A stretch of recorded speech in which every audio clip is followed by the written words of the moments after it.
The Tree of Life.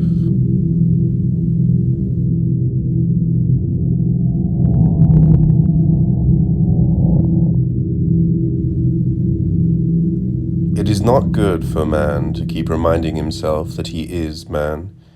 To brood over oneself is bad enough. To brood over the species, with all the zeal of a fanatic, is worse still.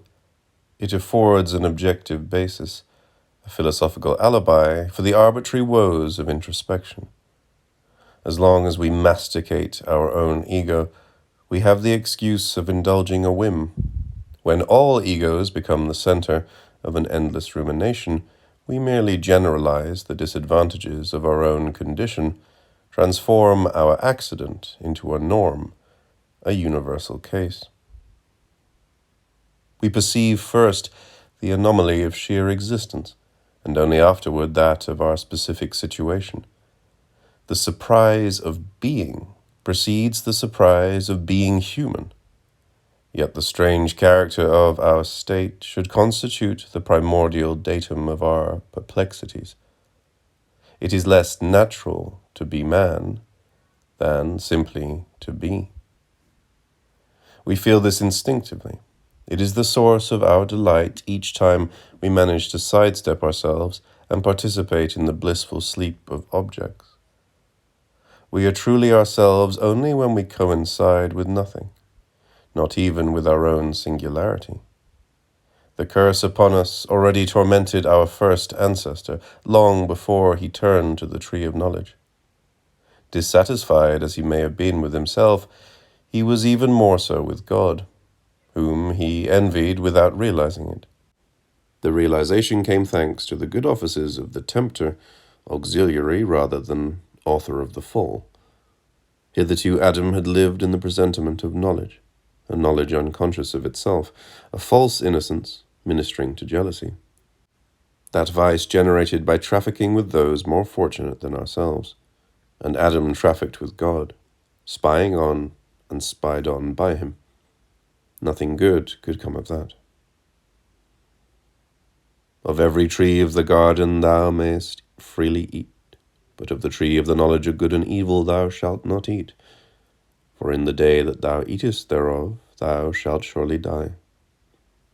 The warning from on high turned out to be less effective than the whispers from below. A better psychologist, the serpent carried the day. Man, moreover, had nothing against dying.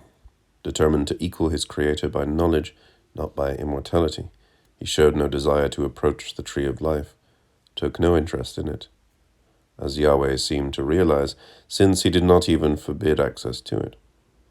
Why fear the immortality of an ignorant man? But once the ignorant man turned to both trees, once he entered into possession of eternity and knowledge, everything changed.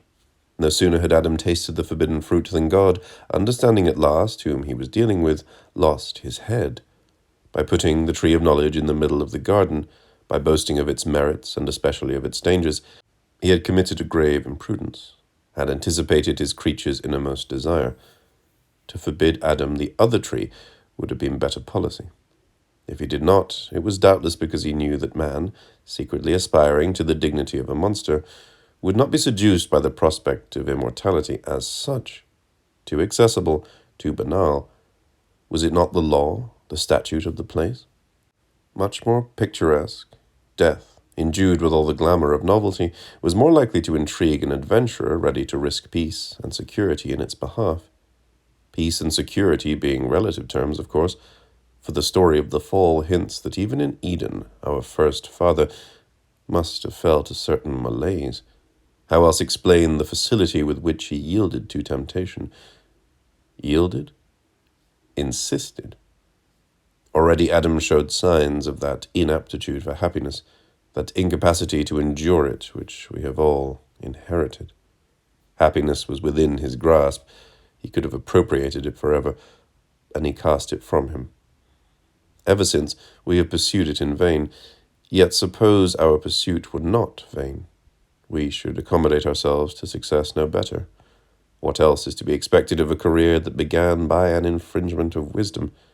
by an infidelity to the gift of ignorance our Creator had bestowed upon us. Cast by knowledge into time, we were thereby endowed with a destiny, for destiny exists only outside paradise. Had we fallen from a true innocence, nothing could withstand the vehemence of our desire to regain it. But the poison was in us already, right from the start, vague at first, increasingly distinct, until it left its mark upon us, individualizing us forever. Those moments when an essential negativity presides over our acts and our thoughts, when the future has expired before it is born, when a devastated blood inflicts upon us the certitude of a sagging, anemic universe, and when everything is dissolved into a spectral sigh, answering to millennia of futile ordeals, such moments are the extension, the aggravation of that initial malaise, without which history would not have been possible or even conceivable, since, just like history, it consists of an aversion to any form of stationary beatitude. That aversion, that horror of happiness, by keeping us from finding in ourselves our reason to exist, forces us outside our identity, in a sense outside our nature. Sundered from ourselves, it remained to be sundered from God. Such an ambition, conceived already in our old innocence, was irresistible once we had no further obligations to him. Indeed, all our efforts and all our attainments tend to diminish him, to jeopardize him, to encroach upon his integrity. The more we yield to the desire to know, stamped as it is with perversity and corruption, the more incapable we become of remaining inside some reality, any reality. Possessed by that desire, we become profaners, traitors, agents of dissolution, always external or marginal to things. If we do manage to insinuate ourselves within them, it is in the fashion of the worm in the fruit. Had man had any vocation for eternity, instead of rushing into the unknown, into the new, into the ravages brought on by the thirst for analysis, he would have contented himself with God, in whose intimacy he had prospered. But man aspired to free himself from God, to wrest himself away, and has succeeded beyond his wildest dreams. Once he had shattered the unity of paradise, he dedicated himself to shattering that of earth by introducing a principle of partition which would destroy its order and its anonymity. Hitherto man had died, of course, but death, a fulfillment in the primordial indistinction, did not have the meaning it subsequently acquired, nor was it burdened with the attributes of the irreparable. Once man, separated from Creator and creation alike, became individual, in other words, fracture and fissure in being, and once he learned, assuming his name to the point of provocation, that he was mortal, his pride was thereby magnified, no less than his confusion. At last he was dying in his own way. He was proud of that, but he was dying altogether, and that was humiliating. No longer reconciled to a denouement once fiercely desired, he turns at last, and longingly, to the animals, his former companions. All, vile and noble alike, accept their fate, enjoy it, or resign themselves to it. None has followed his example, or imitated his rebellion. The plants, more than the beasts, rejoice to have been created. The very nettle still flourishes within God. Only man suffocates there. And is it not this choking sensation which led him to stand apart from the rest of creation, a consenting outcast, a voluntary reject? All other living beings, by the very fact that they are identical with their condition, have a certain superiority to him, and it is when he envies them, when he longs for their impersonal glory, that man understands the gravity of his case. Life, which he fled in his curiosity about death, he vainly attempts to overtake, never on terms of equality. He is always pulling ahead or falling behind. Yet the more life eludes him, the more ardently he longs to seize and subjugate it. Failing, he mobilizes all the resources of his anxious and tormented will, his sole support. An exhausted yet indefatigable misfit, rootless, victorious precisely because he is déraciné, a nomad both crushed and unconquered, eager to make good his inadequacies and, in the face of failure, doing violence to all that is around him, a devastator piling misdeed upon misdeed in his rage at seeing the worm obtain without effort what he, after such struggles, cannot acquire. Having lost the secret of life, having made too wide a detour to rediscover and relearn it, man draws a little farther, every day, from his old innocence, ceaselessly declines from eternity. Perhaps he might still be saved if he deigned to compete with God only in subtlety, in nuance, in discernment. But no, he aspires to the same degree of power. So much pride could be produced only in the mind of a degenerate armed with a limited charge of existence, constrained by reason of his deficiencies to augment his means of action artificially, and to replace his compromised instincts by instruments capable of making him terrible. And if man has indeed become terrible, it is because his capacity to degenerate is limitless. Whereas he should have confined himself to the flint and, by way of technical refinements, the wheelbarrow, he has invented and wields with demonic dexterity tools which proclaim the strange supremacy of a defective, a biologically déclassé specimen no one could have guessed would achieve so ingenious a malignity. The lion or the tiger, not man, should have the place he occupies in the scale of creatures. But it is never the strong, it is the weak who crave and who gain power, by the combined effect of cunning and madness. Because the beast feels no need to increase its strength, which is genuine, it does not lower itself to tools. But because man was in all things an abnormal animal, ill-endowed to subsist and to assert himself, violent by debility and not by vigor, intractable from a position of weakness, aggressive on account of his very inadaptability, it became his role to seek out the means of a success he could not have achieved or even imagined if his constitution had corresponded to the imperatives of the struggle for existence. If he exaggerates everything, if hyperbole is his vital necessity, it is because, unbalanced and unbridled from the first, he cannot fasten upon what is, cannot acknowledge or accede to reality without trying to transform and exhaust it. Bereft of tact, that innate knowledge of life, maladroit, further, at discerning the absolute in the immediate, man appears in the harmony of nature as an episode, a digression, a heresy, as a killjoy, a wastrel, a miscreant who has complicated everything, even his fear, which, growing, has become fear of himself, terror in the face of his doom. That of a weakling seduced by the vast, exposed to a fatality which would intimidate a god. With the tragic as his privilege, man cannot help feeling he has more destiny than his creator, whence his pride and his fear, and that need to flee himself and to produce in order to conjure away his panic, in order to avoid the encounter with himself.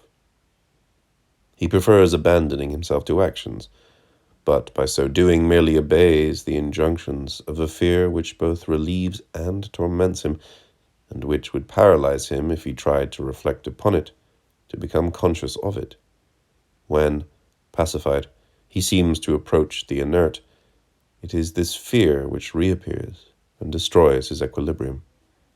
The very malaise he suffered in paradise was perhaps no more than a virtual fear, a rough sketch, a draught of the soul.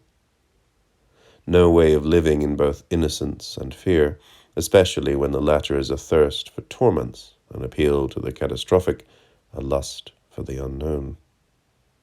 We cultivate the frisson for its own sake. We bank on the baleful, pure danger, unlike the animals which deliberately tremble only in the face of a specific danger, the one moment, moreover, when, letting themselves sink toward the human, they resemble us. For fear, a kind of psychic current which suddenly traverses matter as much to vivify as to disorganize it, appears as a prefiguration, a possibility of consciousness. Let us call it the consciousness of beings devoid of it. Fear defines us to such a degree that we no longer notice its presence, except when it withdraws or relents, those serene intervals which it nevertheless impregnates, and which reduce happiness to a mild and agreeable anxiety. Auxiliary of the future. Fear stimulates us and, by keeping us from living in unison with ourselves, obliges us to assert ourselves by running away. No one can forego fear if he wants to act. Only the man delivered from it can celebrate a double triumph over fear and over himself, for he has abdicated both his quality and his task as a man, and no longer participates in that terror-swollen duration, that gallop through the centuries which a form of dread has imposed upon us, a fear of which we are, in short, the object and the cause. If God once announced that he was that which is, man, on the other hand, might define himself as that which is not. And it is precisely this lack, this deficit of existence, which, wakening his pride by reaction, incites man to defiance or to ferocity. Having abandoned his origins, traded eternity for becoming, mistreated life by projecting his early aberration upon it, he emerges from anonymity by a series of repudiations which make him the great deserter of being. Example of anti-nature, man's isolation is equaled only by its precariousness. The inorganic is sufficient unto itself. The organic is dependent, threatened, unstable. The conscious is the quintessence of decrepitude. Once we enjoyed everything, except consciousness. Now that we possess consciousness, now that we are tormented by it, now that it figures in our eyes as the converse of primal innocence, we manage neither to assume nor to abjure it. To find elsewhere more reality than in oneself is to confess that we have taken the wrong road and that we deserve our downfall. A dilettante in paradise, man stopped being one as soon as he was expelled, undertaking the conquest of earth with a seriousness, an application which seemed quite beyond him. Yet he bears within and upon himself something unreal, something unearthly, which is revealed in the pauses of his febrility. By dint of the vague, the equivocal, he is of this world, and he is not of this world. Consider his absences, those moments when he slows down or comes to a halt. Do we not see in his eyes exasperation or remorse for having spoiled not only his first home, but even this exile for which he was so impatient, so greedy? A shadow grappling with images, a somnambulist who sees himself walking, who contemplates his movements without discerning either their direction or their cause. The form of knowledge he has chosen is an offense, a sin, if you like, a criminal misdemeanor against the creation, which he is reduced to a mass of objects before which he stands as their self-proclaimed destructor, a dignity he sustains by bravado rather than by bravery, as is proved by his embarrassment as long ago as the business of the apple. At the time he felt lonely in Eden. He was to feel more so on earth, where, as a consequence of the special curse laid upon him, he would constitute an empire within an empire. Clear-sighted and quite mad, man has no peer. a true outrage to the laws of nature. Nothing suggested his advent. Was he necessary, this being, ethically more misshapen than any dinosaur, physically? Scrutinizing him objectively, it becomes apparent why he is not made the subject of reflection with impunity. One monster pondering another becomes doubly monstrous. Forgetting man, as well as the idea he incarnates, should form the preamble to any therapeutics. Salvation comes from being, not from beings, whose diseases on contact cure no one. If humanity clung for so long to the absolute, it was because it could not find in itself a principle of health. Transcendence possesses certain curative powers. Whatever disguise he assumes, a god signifies a step toward recovery. Even the devil represents for us a more effective recourse than our own kind. We were healthier when, imploring or execrating a power beyond ourselves, we could make use of prayer and blasphemy without irony. Once we were doomed to ourselves, our disequilibrium grew more marked. To be freed from self-obsession, no imperative more urgent. But can a cripple abstract himself from his handicap, from the very vice of his essence? Promoted to the rank of incurables, we are matter in pain, shrieking flesh, bones pierced by cries, and our very silences are no more than a strangled lamentation. We suffer, ourselves alone, much more than the rest of creation, and our torment, encroaching upon reality, substitutes for it, so that a man who suffered absolutely would be absolutely conscious, hence altogether culpable with regard to the immediate and the real, terms as correlative as suffering and consciousness. And it is because our diseases exceed in number and virulence those of every other creature combined that our wise men are determined to teach us in passivity a lesson they have learned no better than we. Who can boast of having encountered even one sage who was perfect, whereas we come across every kind of extreme in good and evil, the exalted, the tormented, prophets, even saints? Born of an act of insubordination and refusal, we were ill-prepared for indifference. Then came knowledge to complete our unsuitability. Traditionally, our chief grievance against knowledge is that it has not helped us to live. But was that really its function? Have we not turned to knowledge so that it might confirm us in our pernicious plans, might favor our dreams of power and negation? The lowest animal lives, in a sense, better than we do. Without going so far as to seek prescriptions for wisdom in the sewers, how can we fail to recognize the advantages a rat has over us, precisely because it is a rat, and nothing else? Forever different, we are ourselves only insofar as we depart from our definition. Man, in Nietzsche's phrase, being das noch nicht festgestellte Tier, the animal whose type is not yet determined, fixed, obscured by metamorphosis, by possibility, by the imminent grimace of ourselves. We accumulate unreality and dilate ourselves in the false. For once we know ourselves, once we feel ourselves to be men, we tend to gigantism. We want to seem larger than life. The rational animal is the only distracted animal, the one that instead of persisting in its primal condition insists on forging another in defiance of its interests and as though in disrespect to its own image.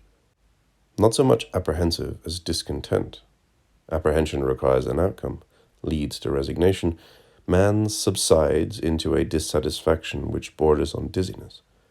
Never quite identified with himself or with the world, it is in that part of his being which refuses to coincide with what he feels or undertakes. It is in that zone of absence, in that hiatus between man and himself, between himself and the universe, that his originality is revealed.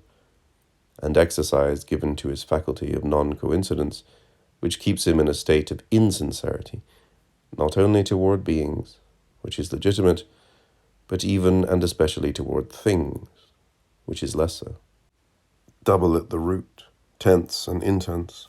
Man's duplicity, like his tension and intensity, derives from his lack of existence, from his deficiency in substance, which condemns him to all the excesses of the will. What flings us into action is the non-being in ourselves, our debility and our inadaptability. And man, the weak and inadaptable animal par excellence, finds his prerogative and his catastrophe in undertaking tasks incommensurable with his powers, falling a victim to will, stigma of his imperfection, the sure means of affirming himself and of coming to nothing. Instead of trying to recover himself, to re-encounter himself and his timeless depths, man has trained his faculties on the external, on history. If only he had internalized them, had modified their exercise and direction, his salvation would be assured. What might he not have achieved by an effort contrary to the one required by an adherence to time? It takes as much energy to save as to lose oneself. By losing himself, man proves that, predisposed to failure, he had the strength necessary to escape it, provided he avoided the snares of becoming. But once he had experienced their seductions, he abandoned himself to them, he was beguiled by them, a state of grace based on intoxication, which only an assent to unreality can afford. All that man has subsequently undertaken participates in this inurement to the insubstantial, in acquired illusions, in the habit of envisaging what does not exist as what does, specializing in appearances, practiced in futility. By what else could he satisfy his thirst for domination? He amasses the knowledge which is its reflection, but he has no real knowledge. His false learning, consequence of his false innocence, having diverted him from the absolute, all that he knows is not worth knowing. The antinomy is complete between thinking and meditating, between leaping from one problem to the next, and delving ever deeper into one and the same problem. By meditation we perceive the inanity of the diverse and the accidental, of the past and the future, only to be engulfed more readily in the limitless moment. 1,000 times better to take a vow of madness, or to destroy oneself in God, than to prosper by means of simulacra. One articulate prayer, repeated inwardly to the point of hebitude or orgasm, carries more weight than any idea, than all ideas. To prospect any world but this one, to sink into a silent hymn to vacuity, to indenture oneself to elsewhere. To know is to know the essential, to engage in it by sight and not by analysis or speech. This garrulous, brawling, blustering animal who exults in racket, noise is the direct consequence of original sin, must be silenced, for he will never approach life's inviolate sources if he still has dealings with words. And so long as he is not delivered from metaphysically superficial knowledge, he will persevere in that counterfeit existence in which he lacks any standing, where everything in him is beside the point. Dilapidating his being, he employs his will beyond his means. He wills with despair, with rage, and when he has exhausted the semblance of reality he wills more passionately still, to the point of annihilation or absurdity. Inept at living, he fakes life. That is why his cult of the imminent, verging on ecstasy, he swoons in the presence of the unknown he pursues and dreads, the moment he anticipates, in which he hopes to exist and in which he will exist, as little as in the moment before. There is no future for those who live in the idolatry of tomorrow. Having despoiled the present of its eternal dimension, all they have left is will, their great recourse, and their great punishment. Man is under incompatible, contradictory orders, and our race, insofar as it is unique, takes a place outside the animal, vegetable, and mineral kingdoms. Although outwardly we have everything of the beast and nothing of the divinity, theology accounts better for our state than zoology. God is an anomaly. The animal is not. Now, like God, we derogate from the type. We exist by our irreducibilities. The more marginal to things we are, the better we understand one who is marginal to all. Perhaps he is the only one we really understand. His case pleases, fascinates us, and his anomaly, which is supreme, seems to be the fulfillment, the ideal expression of our own. Yet our relations with him are intricate, unable to love him unequivocally without ulterior motives. We question him, overwhelm him with our interrogations. Knowledge, raised on the ruin of contemplation, has estranged us from essential union, from the transcendent gaze which abolishes astonishment and problematics alike. Marginal to God, marginal to the world and to ourselves, always in the margin. The more human we are, the better we realize this paradox, dwell upon it, and perceive the character of non-evidence which is attached to our fate. For it is incredible that one can be a man, that one possesses 1,000 faces and none, that one keeps changing identity without departing from one's downfall. Divided from reality, divided from ourselves. How to rely on ourselves or on others.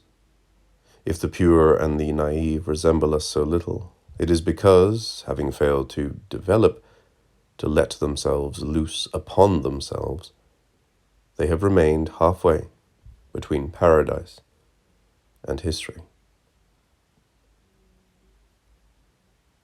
Work of a virtuoso in fiasco. Man has doubtless been spoiled, but masterfully spoiled. He is extraordinary even in his mediocrity, marvelous even when abominated. The more we reflect upon him, we conceive none the less that the Creator should be pained at heart to have created him. Let us share his disappointment without improving upon it, without falling into disgust, a sentiment which reveals only the externals of the creature, not what is profound, suprahistorical, positively unreal and unearthly, refractory to the fictions of the tree of the knowledge of good and evil. Fictions indeed. For once we envisage an act as good or bad, it no longer belongs to our substance, but to that superadded being which knowledge has bestowed upon us, cause of our sliding outside the immediate, outside the experienced. To describe, to name acts, is to yield to the madness of expressing opinions. As a wise man has said, opinions are tumors which destroy the integrity of our nature and nature itself. If we could abstain from opinions, we should enter into the true innocence and, moving backward by leaps and bounds in a salutary regression, be reborn under the tree of life. Ensnared in our evaluations, and more disposed to go without bread and water than good and evil, how recuperate our origins? How sustain direct links with being? We have sinned against it, and history, the result of our transgression, can be understood only if we consider it as a long expiation, a panting repentance, a race in which we excel without believing our steps. Swifter than time, we outstrip it even while imitating its impostures, its manners. Similarly, competing with God, we ape his dubious aspect, his demiurgic aspect, that part of him which led him to create, to conceive a work which was to impoverish him, to diminish him, to cast him into a foal, the prefiguration of our own. Once the enterprise was underway, he left us the bother of completing it and withdrew into himself, into his eternal apathy, from which he should never have emerged. Since he judged otherwise, what can be expected of us? The impossibility of abstaining, the obsession of praxis, denotes on every level the presence of a demonic principle.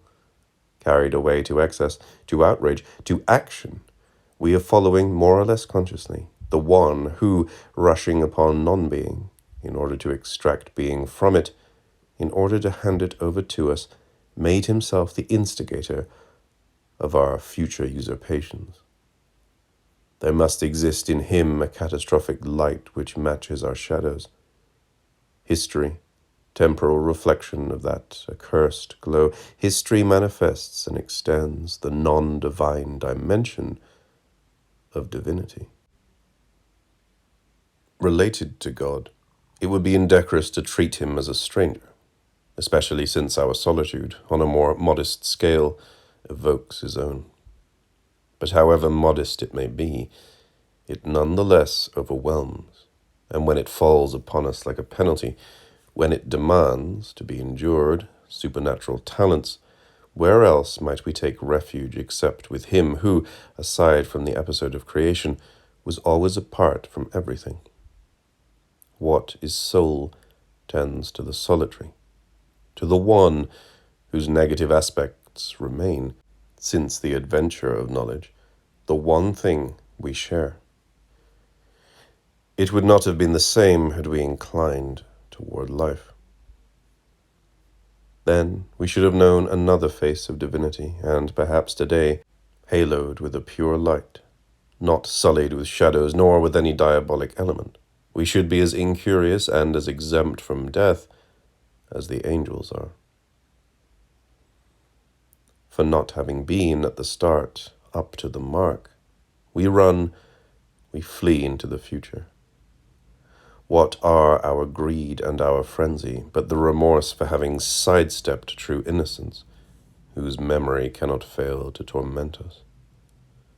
Despite our haste and our competition with time, we cannot drown out the appeals rising from the depths of our memory, scarred by the image of paradise, the genuine one, which is not that of the tree of knowledge, but of the tree of life, access to which, in reprisal for Adam's sins, was to be forbidden by cherubims with flaming swords which turned every way.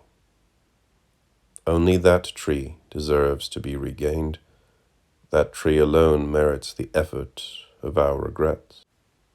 And it is still that tree which Revelations mentions, 2:7, promising it to him that overcometh, to those whose faith has never wavered. Thus it figures only in the first and last books of the Bible, a symbol of both the beginning and the end of time.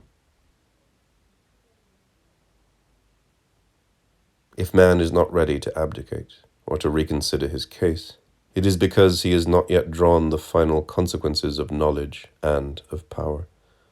Convinced that his moment will come, that he will catch up with God and pass him by, he clings, envious as he is, to the notion of evolution, as if the fact of advancing must necessarily bring him to the highest degree of perfection. Having sought to be other, he will end by being nothing. He is already nothing. Doubtless he is evolving, but against himself, to his cost, and toward a complexity which is ruining him. Becoming, progress, notions apparently tangential, actually divergent. True, everything changes, but rarely, if ever, for the better. Euphoric inflection of the original disease, of that false innocence which awakened in Adam a desire for the new, our faith in evolution, in the identity of becoming and progress, will collapse only when man, having reached the extremity of his distraction, having turned at last to the knowledge which leads to deliverance and not to power, will be in a position to offer an irrevocable no to his exploits and to his work. If he continues to clutch at them, he will doubtless enter upon the career of a ludicrous god or an obsolete animal, a solution as convenient as it is degrading, the ultimate stage of his infidelity to himself. Whatever choice he makes, and though he has not exhausted all the virtues of his failure, he has nonetheless fallen so low that it is hard to understand why he does not pray unceasingly until his very voice and reason are extinguished. Since all that has been conceived and undertaken since Adam is either suspect or dangerous or futile, what is to be done? Resign from the race? That would be to forget that one is never so much man as when one regrets being so. And such regret, once it seizes one, offers no means of escape. It becomes as inevitable and as heavy as air. True, most men breathe without realizing it, without thinking about it. Should their breath fail them someday, they will discover how air, suddenly converted into a problem, haunts them every instant. Woe unto those who know they are breathing. Woe still more unto those who know they are men.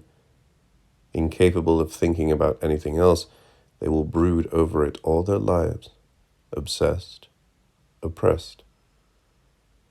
But they deserve their torment, greedy for the insoluble, having sought a tormenting subject, a subject without end. Man will not give them one moment's respite. Man still has his road to travel. And since he advances by virtue of an acquired illusion, he cannot stop until the illusion disintegrates, disappears. But it is indestructible as long as man remains an accomplice of time.